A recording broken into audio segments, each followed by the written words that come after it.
வணக்கம் நண்பர்களே. நம்மளோட இன்றைய கோயில் தரிசனமாக உப்பந்தல் இசக்கியம்மன் கோயிலுக்கு சாமி தரிசனம் பண்ணுறதுக்கு வந்திருக்கிறோம். இது கோயிலோட முகப்பு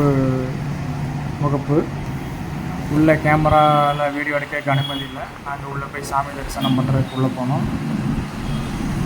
உள்ள பிள்ளையார், ஔவையார், சண்முகர், வெளிப்பிரகாரத்தில் சுடலை மாடன் எல்லா தெய்வங்களும் இருந்துச்சு.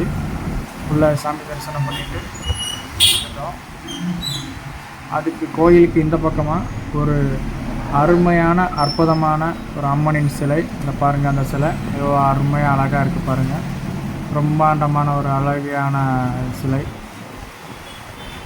இந்த கோயிலுக்கு பக்கத்திலே பூஜை அர்ச்சனைக்கு தேவையான பூஜை ஜாமான்கள் கடைகள் இருக்குது.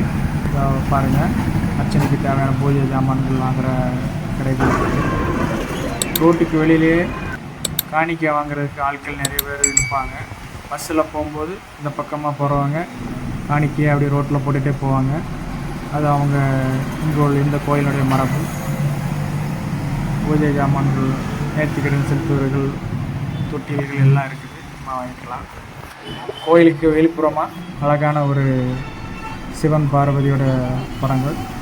இந்த கோயிலுடைய தல வரலாறை பற்றி இந்த இதில் போட்டிருக்கு. நீங்கள் இந்த தல வரலாறை பற்றி நம்ம பார்த்து படிச்சுக்கலாம்.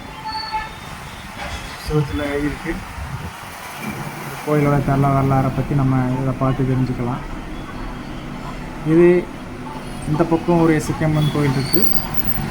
இது அறநிலைத்துறை கண்ட்ரோலில் இருக்கக்கூடிய இசக்கியம்மன் கோயில். இது தனியார் கையில் இருக்கக்கூடிய இசக்கியம்மன் கோயில். இது ரெண்டுமே இசக்கியம்மன் கோயில் தான்.